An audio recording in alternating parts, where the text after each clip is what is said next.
Assalamualaikum, ketemu lagi sama aku yang ada di Klinik Tumbuh Kembang Humania Terapi Terpadu. Klinik Humania melayani apa aja sih? Nah, kita bisa sambil baca di sini ya. Di sini melayani intervensi untuk anak-anak berkebutuhan khusus, antara lain autism, ADHD atau ADD, cerebral palsy, dan Down syndrome. Buat anak-anak yang reguler juga bisa loh dilakukan untuk asesmen mengenai gangguan kesulitan belajar. Adapun layanan lainnya meliputi asesmen terpadu, yaitu yang berkaitan juga dengan psikotes begitu. Lalu ada konsultasi anak dan remaja, ada terapi perilaku, ada terapi okupasi, ada terapi sensori integrasi, ada terapi bicara, ada terapi home visit. Ada juga untuk mengukur kesiapan belajar dari anak-anak kita. Jadi bunda-bunda kalau mau tahu lebih detail mengenai klinik Humania, silakan hubungi admin Humania di 0877 844 66948 atau bisa lihat di IG-nya Humania Terapi Terpadu. Bisa lihat juga di website kami loh di www.humaniaterapi.com. Ditunggu kedatangannya. Terima kasih. Oke. Hai, sekarang kita ada di ruangan SI. Apa sih SI? SI itu adalah sensori integrasi. Nah, di sini adalah ruangan yang dilakukan untuk melakukan terapi SI terhadap anak-anak yang ada atau mengikuti program di kegiatan klinik Humania. Nih, salah satunya ada adik ini nih ya. Dan hai. Di sini mainan-mainannya komplit loh ya. Ada trampolin, ada papan titian dan mainan-mainan pendukung lainnya. Nah, kita bisa tanya-tanya sama Mbak Hanif ya. Silakan Mbak Hanif, SI itu kebutuhannya untuk apa sih? Tujuan dari SI adalah meningkatkan atensi dengan aktivitas yang melibatkan motorik kasar dan juga motorik halus. Nah, kita butuh waktu durasi berapa lama untuk terapi? Biasanya untuk terapi satu sesi itu 60 menit atau 1 jam. 60 menit atau 1 jam, Iya. dan waktunya ditentukan nanti oleh psikolognya Iya. ya Mbak ya, setelah mengikuti assessment untuk menentukan program terhadap anaknya. Iya, betul. Oke, makasih. Iya. Kita ada di ruangan terapi perilaku. Nah, kebetulan hari ini ada kegiatan terapi yang dipandu oleh Ibu Reni.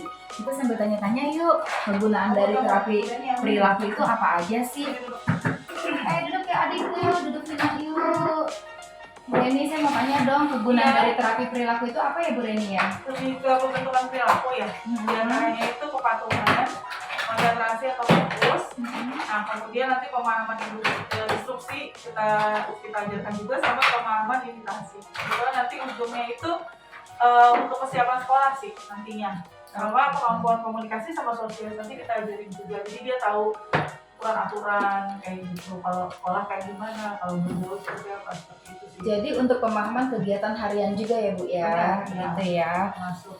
Baik, kurang lebih butuh waktunya berapa lama sih Bu untuk durasi terapi ini? Kalau untuk terapi kita di sini 1 jam sih untuk di center. Kurang lebih 1 jam. Iya. Dan untuk masalah butuh berapa waktunya dalam seminggu itu nanti diatur oleh psikolognya Iya, setelah sesuai program. setelah ada assessment terhadap anaknya ya Bu ya. Iya, benar. Oke. Sini anak duduk. Baik, terima kasih ya Bu Reni. Sama-sama. Hai, kita sekarang masuk ke dalam ruangan terapi bicara. Kebetulan di sini lagi ada yang terapi nih. Dan kita juga ada Bu Dwi yang bisa membantu menjelaskan apa sih fungsi dari terapi bicara itu.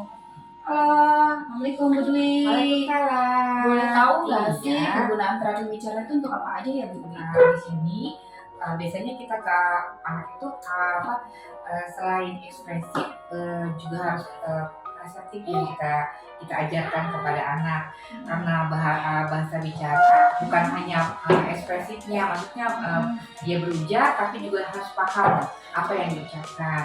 Jadi untuk di awal seperti ini, dia paham perintah, paham nama dia, terus paham nama-nama dia belum bisa mengucapkan tapi dia paham ini jerapah. Mana jerapah, dia tunjuk, dia paham berarti. Selanjutnya ekspresif, dia latihan mengujar, tapi di awal dari vokal. Nanti ketika dia sudah bisa vokal, masuk ke suku kata. Nanti kalau suku kata sudah, ke kata, baru lanjut ke frase dan kalimat lalu bercerita.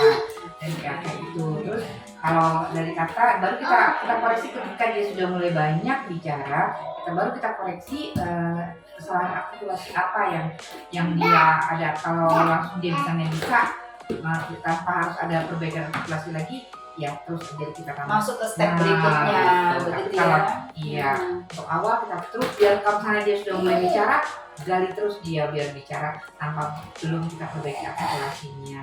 Oke, baik. Biasanya butuh waktu berapa lama ya Bu Dwi ya? Tergantung anaknya, tergantung juga orang tua, apa juga distimulasi di rumah begitu. Jadi setiap anak pasti beda-beda. Dan kalau untuk terapinya butuh waktu berapa lama? Satu Durasinya. sesi. Satu sesi itu berapa lama? Biasanya 50 menit itu untuk selesai terapi, 5 menit kita untuk menulis laporan, dan 5 menit kita untuk menulis. Oke. Nah, anak-anak ini kan kadang-kadang suka nggak bisa duduk tenang ya Bu Nah, ya, iya. suka nggak mau duduk di Nah, kursi iya. belajarnya. Iya. Itu boleh sambil main kayak begini. Boleh. Nggak apa-apa Kalau ya.